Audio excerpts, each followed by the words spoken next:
అమెరికాలోని world trade centre నుండి ఇతర దేశాల్లో వాణిజ్య కేంద్రాలను ఏర్పాటు చేయడానికి గాను వరల్డ్ ట్రేడ్ సెంటర్ అసోసియేషన్ ప్రత్యేకంగా హక్కులు పొందింది.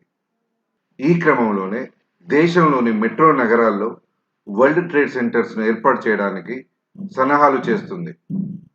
వరల్డ్ ట్రేడ్ సెంటర్ ఇప్పటికే ఢిల్లీ, నోయిడా, బెంగళూరు, ముంబై లాంటి నగరాల్లో కార్యకలాపాలను స్టార్ట్ చేసింది.